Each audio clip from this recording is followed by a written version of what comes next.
Hi, Dr. Alex here, and welcome to what I hope will be an enjoyable series to many people, although it may be of niche interest. Specifically, this series is transcribing the audiobooks of Douglas Adams' The Hitch-hiker's Guide to the Galaxy, The Restaurant at the End of the Universe, Life, the Universe and Everything, and So Long and Thanks for All the Fish, as read by Stephen Moore. Stephen Moore, for those who don't know, is the actor who played Marvin the Paranoid Android on the original radio production of The Hitch-hiker's Guide to the Galaxy and the TV series which followed soon after. This is the genuine Marvin the Paranoid Android, except no substitutes. When the radio series first aired in 1979, I was about 5 years old, and it was then repeated multiple times over several years on Radio 4, where it was first broadcast. My father was an avid fan of Hitch-hikers as soon as it was produced, had the books, which I still have copies of, and listened to the radio series repeatedly, as did I growing up, to the point where I think I overtook my father in terms of my fandom for the series and would insist that we listen to it whenever it was on a Saturday, usually around about lunchtime, and it just had to be on in the background so I could listen to it. Later, in school, having consumed the radio series multiple times and the books, I discovered the audiobooks in the school library, as read by Stephen Moore. And of course, I got these out and listened to them repeatedly as long as I could. Obviously, I had to take them back. They were, after all, library books on tape. Recently, I got to thinking about these books on tape and how enjoyable they were. Being read by Stephen Moore, it had the voice of Marvin the Paranoid Android whenever he read the Marvin lines, and of course, the correct voice for the other characters that he also read in the radio series. And simply as the narrator, he has an excellent reading voice. So I remembered how much I enjoyed those as a child and then thought, I wonder if they're still readily available. As it turns out, they are not. They have never been produced on CD or online. They only exist in that original tape form, and those tapes themselves are incredibly hard to find, as I discovered as I attempted to dig them out online from various shops and sources. I have now got all tapes available. I would like to stress, I do not own the copyright for these tapes. I do not own the copyright for the original material, and I'm recording them in these videos in an effort to preserve them because they are on magnetic tape. Magnetic tape degrades, and there aren't very many of them left around as far as I can see, and there's been no effort to reproduce these professionally in another format, either online, digitally, or even just on CD. So if you do own the copyright for these, please, by all means, copyright claim these videos as the material is your own, but I would request humbly that you do not block them, just monetize them. My channel isn't monetized, so I'm not going to make money from this anyway, but I would like people, future generations, to be able to access these amazing recordings and enjoy Stephen Moore's work long into the future. Anyway, enough about my motivations for doing this, and now here is So Long and Thanks for All the Fish, Cassette Side 2.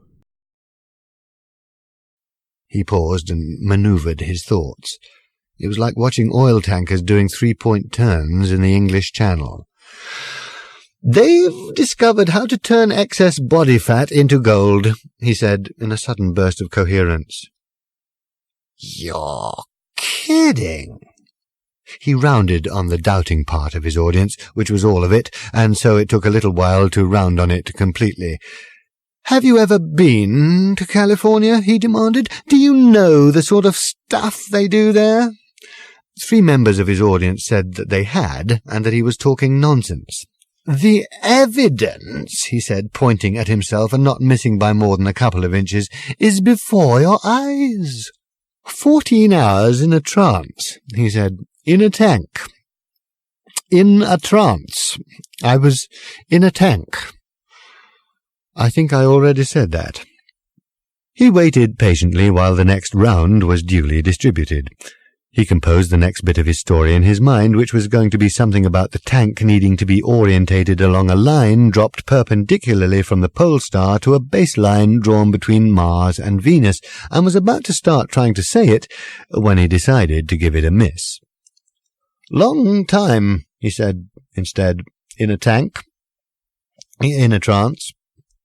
He looked round severely at his audience to make sure it was all following attentively. "Where was I?" he said. "In a trance," said one. "In a tank," said another. "Ah, yes," said Arthur. "Thank you." "And slowly," he said, pressing onward, "slowly all your excess body fat turns to—" he paused for effect, "to subducate," he paused for breath, "subcutaneous gold, which you can have surgically removed." Getting out of the tank is hell, and you then split the proceeds. He paused again for a maths break. 50-50 with the alchemist. Make a lot of money. He looked swayingly around at his audience and could not help but be aware of an air of scepticism about their jumbled faces. He felt very affronted by this. Well, how else, he demanded, how else could I afford to have my face dropped? Friendly arms began to help him home. Listen, he protested, as the cold February breeze brushed his face. Looking lived in is all the rage in California at the moment. You've got to look as if you've seen the galaxy. Life, I mean. You've got to look as if you'd seen life. Well, that's what I got. A face drop. Give me 8 years, I said. I hope being 30 doesn't come back into fashion, or I've wasted a lot of money. He lapsed into silence for a while as the friendly arms continued to help him along the lane to his house. Got in yesterday, he mumbled. I'm very, very, very happy to be home.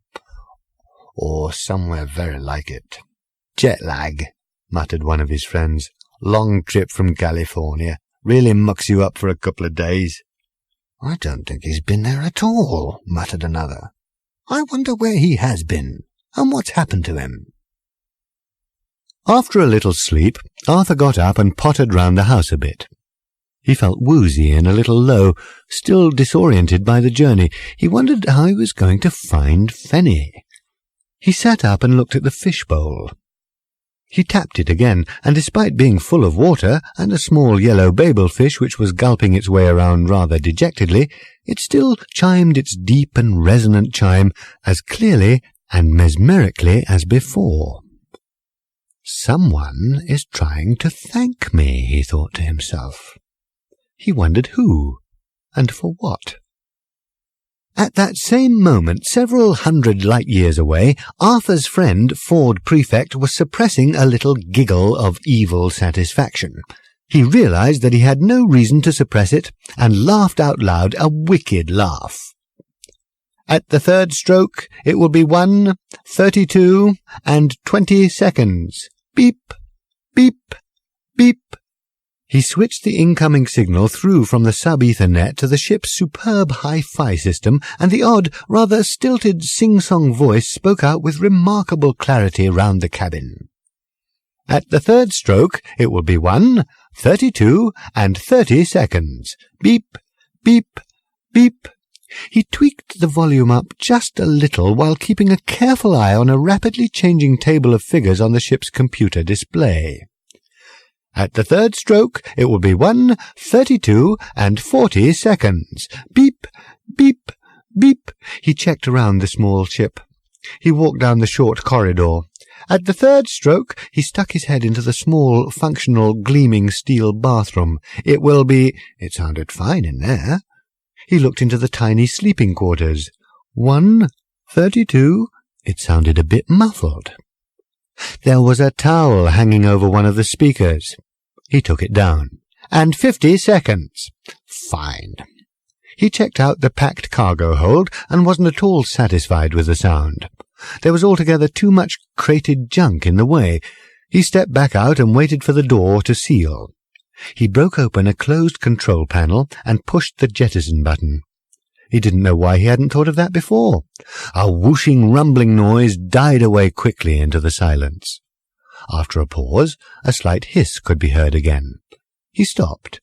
He waited for the green light to show, and then opened the door again onto the now empty cargo hold. 1, 33, and 50 seconds. Beep, beep, beep.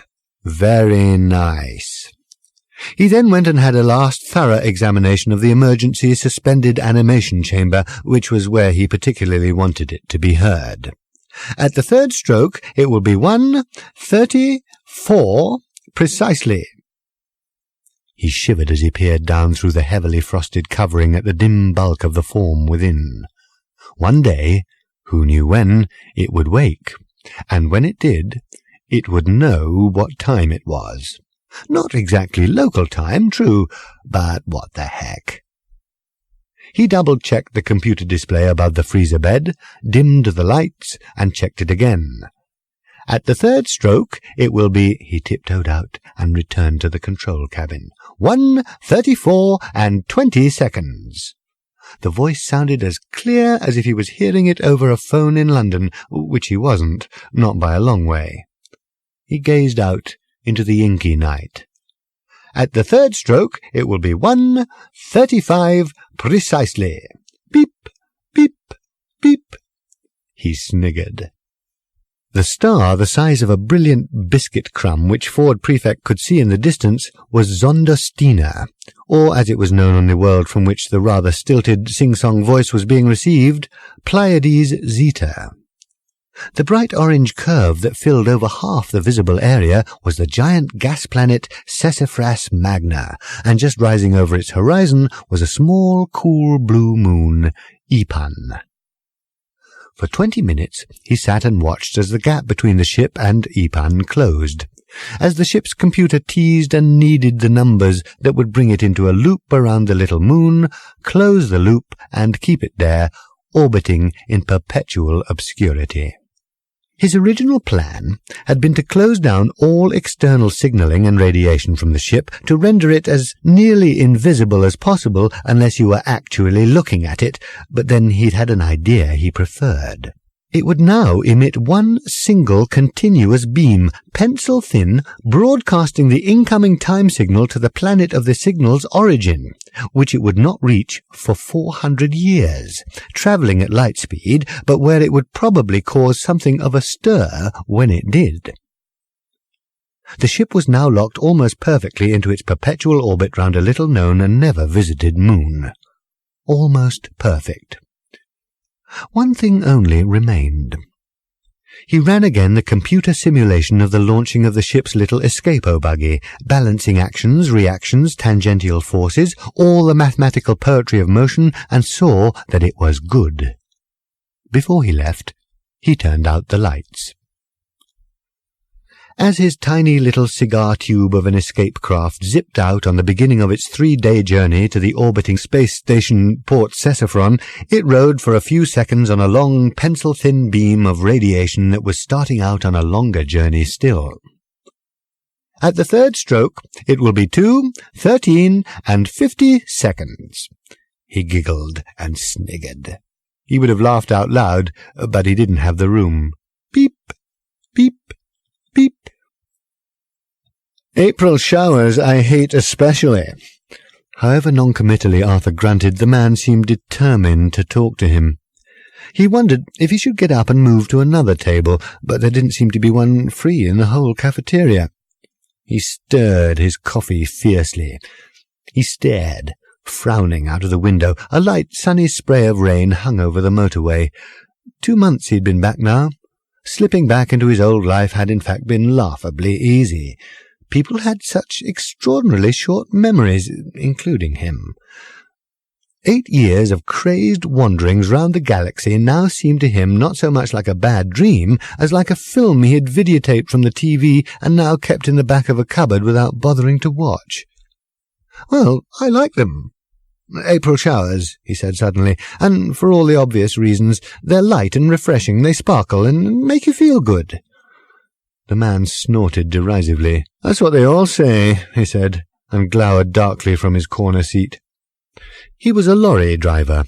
Arthur knew this because his opening remark had been, I'm a lorry driver.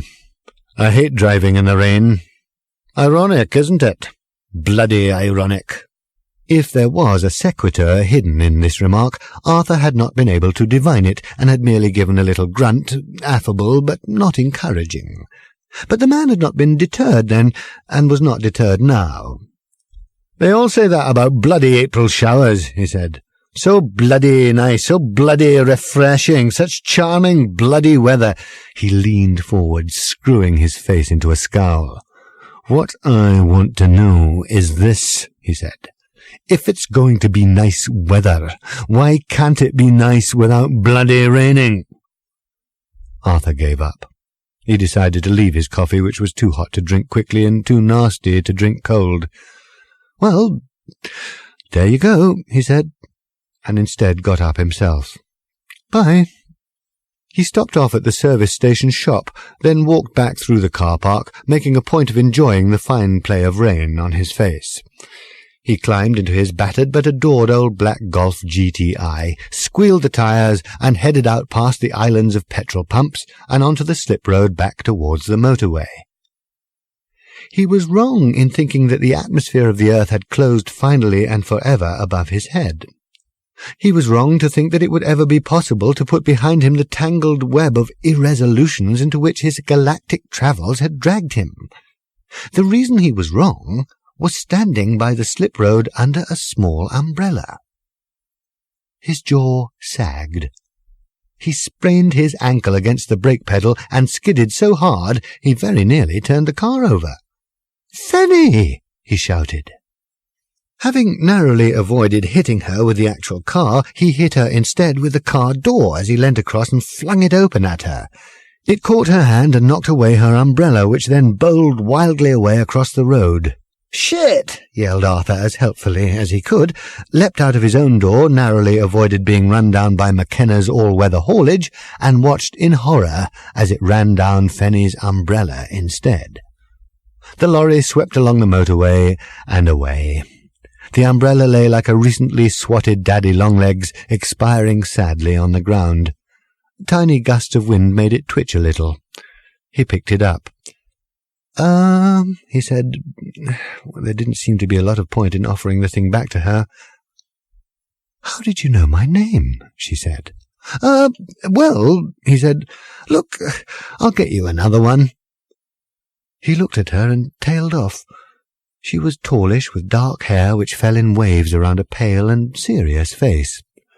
Standing still, alone, she seemed almost sombre, like a statue to some important but unpopular virtue in a formal garden. She seemed to be looking at something other than what she looked as if she was looking at. But when she smiled, as she did now, it was as if she suddenly arrived from somewhere. Warmth and life flooded into her face, and impossible graceful movement into her body. The effect was very disconcerting, and it disconcerted Arthur like hell. She grinned, tossed her bag into the back, and swiveled herself into the front seat. "Don't worry about the umbrella," she said to him as she climbed in. "It was my brother's, and he can't have liked it, or he wouldn't have given it to me." She laughed and pulled on her seatbelt. Her physical presence there in the car, his car, was quite extraordinary to Arthur. He felt, as he let the car pull slowly away, that he could hardly think or breathe, and hoped that neither of these functions were vital to his driving, or they were in trouble. So what he had experienced in the other car, her brother's car, the night he had returned exhausted and bewildered from his nightmare years in the stars, had not been the unbalance of the moment, or, if it had been, he was at least twice as unbalanced now, and quite liable to fall off whatever it is that well-balanced people are supposed to be balancing on. "So," he said, hoping to kick the conversation off to an exciting start. "He was meant to pick me up, my brother, but phoned to say he couldn't make it. I asked about buses, but the man started to look at a calendar rather than a timetable, so I decided to hitch. So, here I am. And what I would like to know is, how you know my name." "Well, perhaps we ought to first sort out," said Arthur, "where I'm taking you."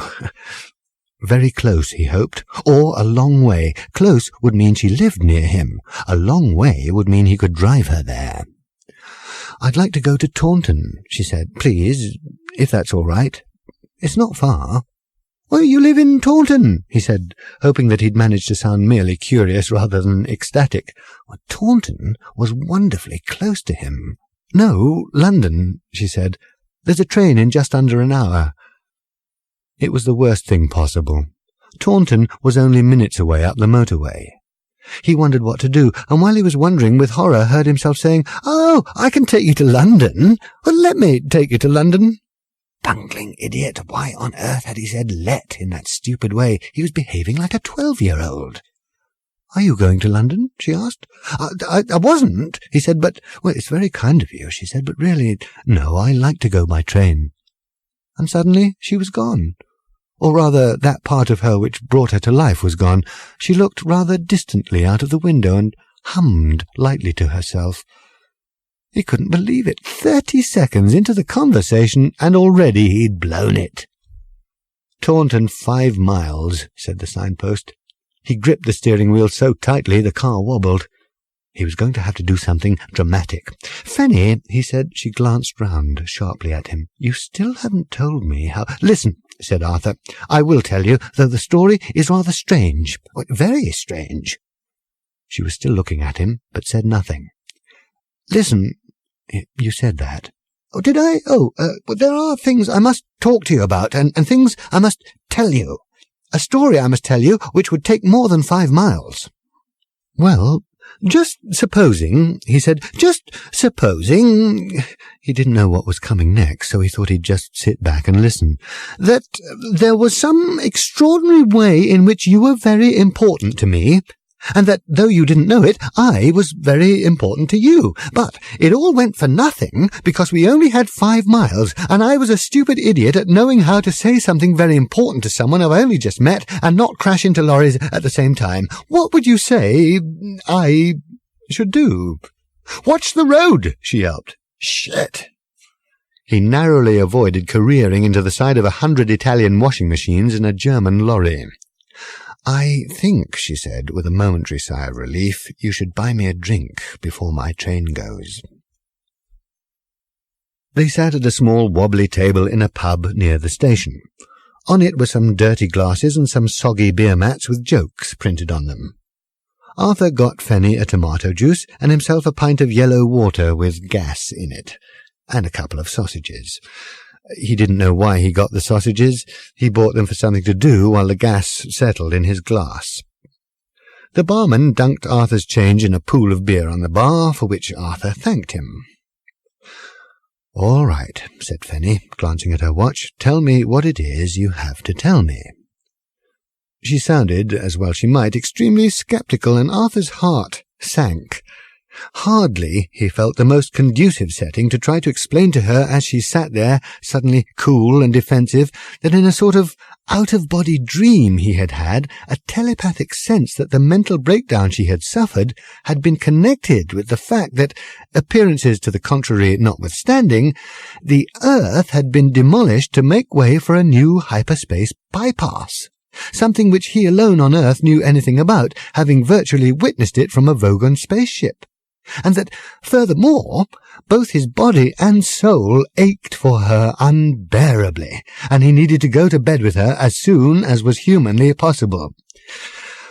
"Fanny," he started, "I wonder if you'd like to buy some tickets for our raffle. It's just a little one." He glanced up sharply. "To raise money for Angie, who's retiring." "What?" "And needs a kidney machine." He was being leant over by a rather stiffly slim, middle-aged woman with a prim knitted suit and a prim little perm and a prim little smile that probably got licked by prim little dogs a lot. She was holding out a small book of cloakroom tickets and a collecting tin. "Only 10 pence each," she said, "so you could probably even buy 2 without breaking the bank." She gave a tinkly little laugh and then a curiously long sigh, saying "without breaking the bank" had obviously given her more pleasure than anything since some GIs had been billeted on her in the war. Yes, all right," said Arthur, hurriedly digging in his pocket and producing a couple of coins. With infuriating slowness, the woman tore off 2 tickets and handed them to Arthur. "I do hope you win," she said, with a smile that suddenly snapped together like a piece of advanced origami. "The prizes are so nice." "Yes, well, thank you," said Arthur, pocketing the tickets rather brusquely and glancing at his watch.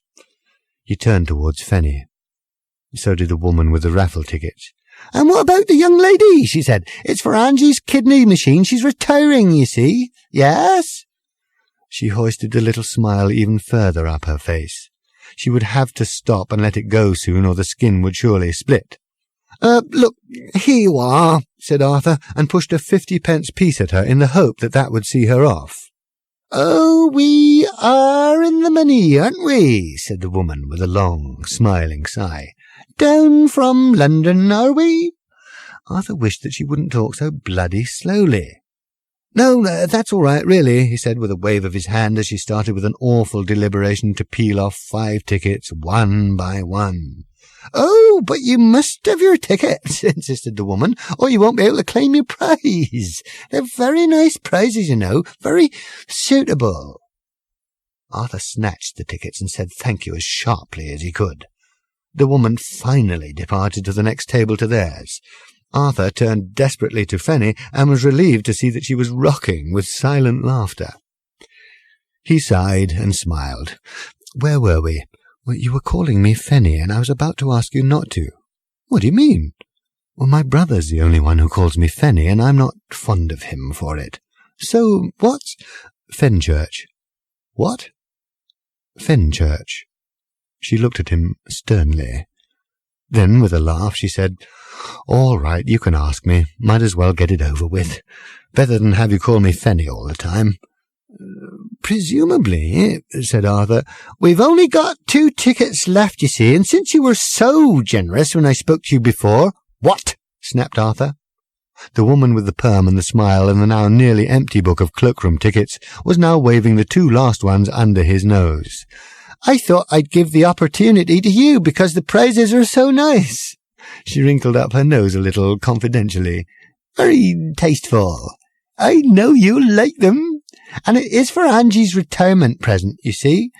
We want to give her a kidney machine, yes," said Arthur. "Here." He held out 2 more 10-pence pieces to her and took the tickets. A thought seemed to strike the woman. It struck her very slowly. You could watch it coming in like a long wave on a sandy beach. "Oh, dear," she said.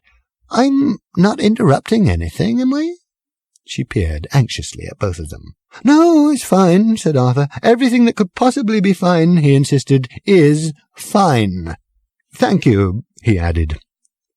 "I say," she said in a delighted ecstasy of worry, "you're not in love, are you?" "It's very hard to say," said Arthur. "We haven't had a chance to talk yet." He glanced at Fenchurch. She was grinning. The woman nodded with knowing confidentiality.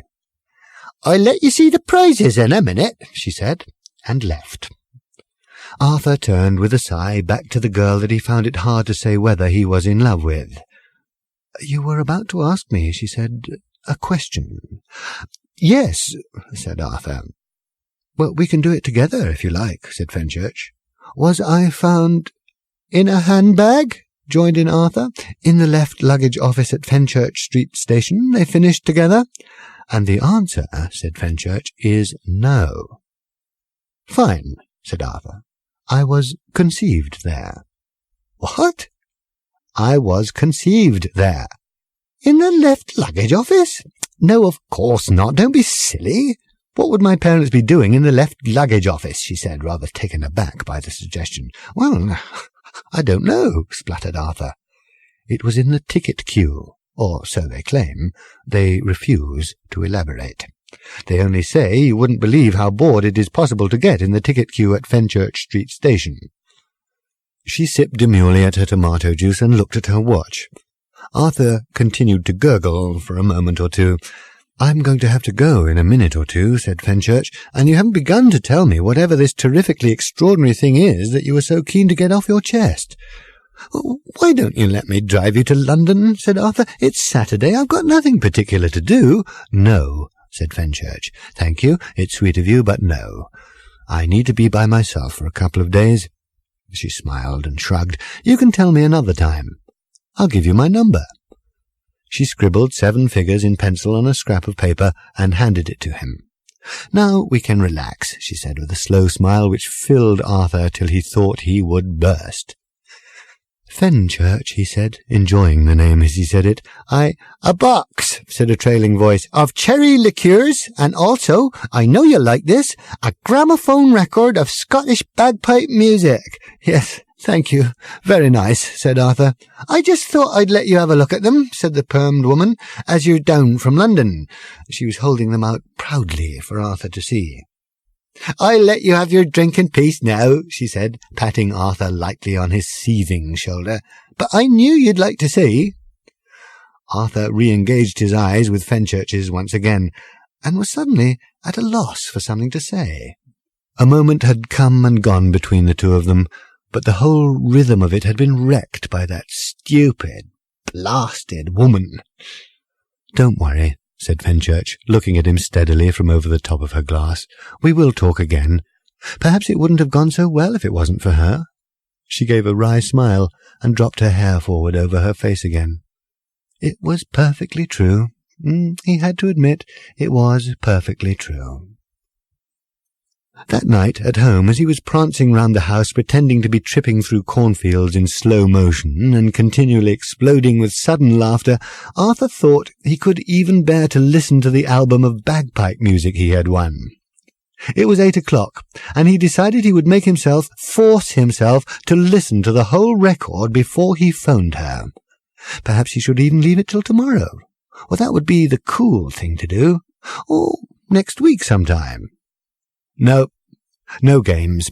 He wanted her, and he didn't care who knew it. He definitely and absolutely wanted her, adored her, longed for her, wanted to do more things than there were names for with her. What he would do was this. He would put on the record of bagpipe music. He would listen to it, every last banshee wail of it. Then he would call her.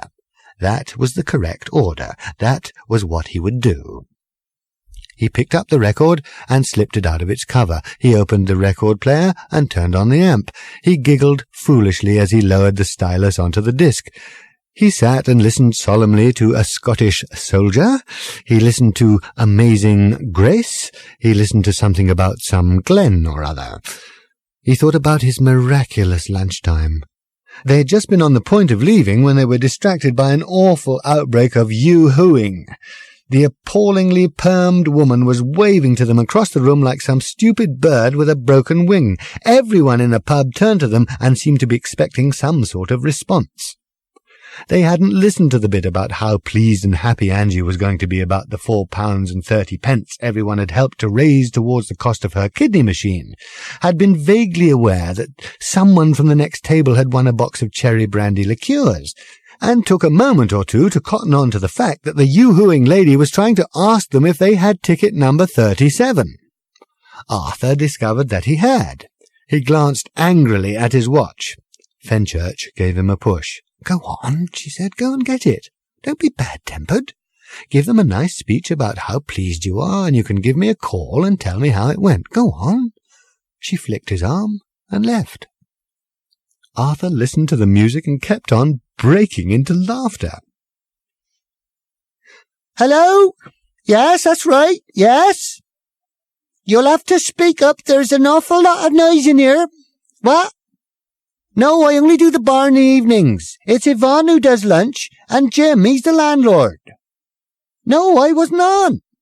What? You'll have to speak up. What?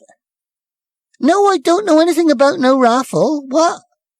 No, don't know nothing about it. Oh, hold on, I'll call Jim."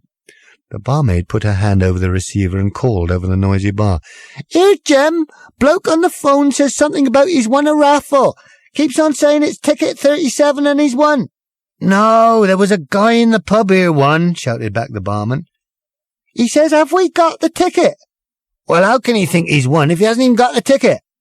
Jim says, "How can you think you've won if you haven't even got the ticket?" "What?" She put her hand over the receiver again. "Jim, he keeps effing and blinding at me. He says there's a number on the ticket." "Course there was a number on the ticket. It's a bloody raffle ticket, wasn't it?" "He says he means it's got a telephone number on the ticket." "Put the phone down and serve the bloody customers, will you?" After a disgusting Sunday spent emptying rubbish bins behind a pub in Taunton and finding nothing, no raffle ticket, no telephone number, Arthur tried everything he could to find Fenchurch, and the more things he tried, the more weeks passed. He raged and railed against himself, against fate, against the world and its weather. He even, in his sorrow and his fury, went and sat in the motorway service station cafeteria where he'd been just before he met her. It's the drizzle that makes me particularly morose. Please shut up about the drizzle, snapped Arthur. I would shut up if it would shut up drizzling. Look, but I'll tell you what it will do when it shuts up drizzling, shall I? No, blatter. What it will blatter. Arthur stared over the rim of his coffee cup at the grisly outside world. It was a completely pointless place to be, he realized, and he'd been driven there by superstition rather than logic. However, as if to bait him with the knowledge that such coincidences could in fact happen, fate had chosen to reunite him with the lorry driver he had encountered there last time. The more he tried to ignore him, the more he found himself being dragged back into the gravitic whirlpool of the man's exasperating conversation.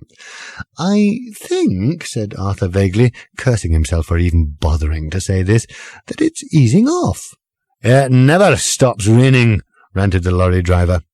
He thumped the table, spilt his tea, and actually for a moment appeared to be steaming. "Of course it stops raining," said Arthur. It was hardly an elegant refutation, but it had to be said. "It rains all the time," raved the man, thumping the table again in time to the words. Arthur shook his head. "Stupid to say it rains all the time," he said. The man's eyebrows shot up, affronted. "Stupid? Why is it stupid? Why is it stupid to say it rains all the time if it rains the whole time? It didn't rain yesterday. Did in Darlington."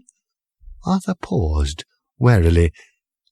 "You going to ask me where I was yesterday?" asked the man.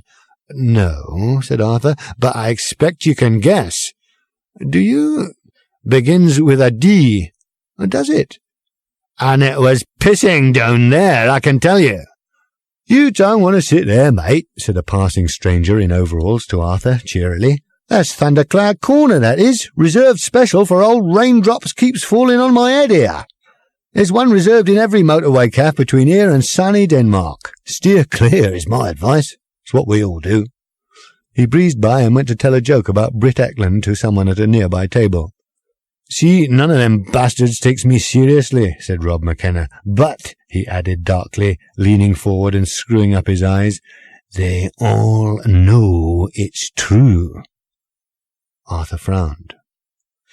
"Like my wife," hissed the sole owner and driver of McKenna's all-weather haulage.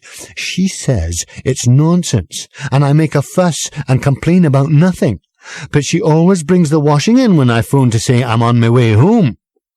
I have a book," he went on. "I have a book, a diary, kept it for 15 years, shows every single place I've ever been, every day, and also what the weather was like. And it was uniformly horrible. All over England, Scotland, Wales I've been, all round the continent, Italy, Germany, back and forth to Denmark, been to Yugoslavia. It's all marked in and charted, even when I went to visit my brother in Seattle." "Well," said Arthur, getting up to leave at last, "perhaps you'd better show it to someone." "I will," said Rob McKenna, and he did. Misery, dejection. More misery and more dejection. He needed a project, and he gave himself one. He would find out where his cave had been. On prehistoric Earth, he had lived in a cave, not a nice cave, a lousy cave. He had lived in it for 5 years, which made it home of some kind, and a person likes to keep track of his homes. Arthur Dent was such a person, and so he went to Exeter to buy a computer, to pinpoint the exact location of a cave on prehistoric Earth. He explained this to the man in the shop. "Why?" said the man in the shop. This was a tricky one. "Oh, skip that," said the man in the shop. "How?" "Well, I was hoping you could help me with that." The man sighed and his shoulders dropped. "Have you much experience of computers?" "No," Arthur said. "Looks like a fun afternoon," said the man in the shop. Arthur bought the computer anyway. Over a few days he also acquired some astronomical software, plotted the movements of stars, drew rough little diagrams of how he seemed to remember the stars to have been in the sky when he looked up out of his cave at night, and worked away busily at it for weeks, cheerfully putting off the conclusion he knew he would inevitably have to come to, which was that the whole project was completely ludicrous. Rough drawings from memory were futile. He didn't even know how long it had been, beyond a rough guess that it was a couple of million years, and he simply didn't have the maths. Still, in the end, he worked out a method which would at least produce a result. He decided not to mind the fact that, with the extraordinary jumble of rules of thumb, wild approximations, and arcane guesswork he was using, he would be lucky to hit the right galaxy. He just went ahead and got a result. As it happened, through the myriad and unfathomable chances of fate, he got it exactly right, though he, of course, would never know that. He just went up to London and knocked on the appropriate door. "Oh, I thought you were going to phone me first." Arthur gaped in astonishment. "You can only come in for a few minutes," said Fenchurch. "I'm just going out." A summer's day in Islington, full of the mournful wail of antique restoring machinery. Fenchurch was unavoidably busy for the afternoon, so Arthur wandered in a blissed-out haze and looked at all the shops which, in Islington, are quite a useful bunch, as anyone who regularly needs old woodworking tools, Boer War helmets, drag, office furniture, or fish will readily confirm. The sun beat down over the roof gardens. It beat on architects and plumbers. It beat on barristers and burglars. It beat on pizzas. It beat on estate agents' particulars. Just after 6, he returned to Fenchurch's house in the alleyway, clutching a bottle of champagne. "Hold this," she said, shoved a stout rope into his hand, and disappeared inside through the large white wooden doors from which dangled a fat padlock off a black iron bar. The house was a small converted stable in a light industrial alleyway behind the derelict Royal Agricultural Hall in Islington. As well as its large stable doors, it also had a normal-looking front door of smartly glazed panelled wood with a black dolphin door-knocker. The one odd thing about this door was its doorstep, which was 9 feet high, since the door was set into the upper of the 2 floors and presumably had been originally used to haul in hay for hungry horses.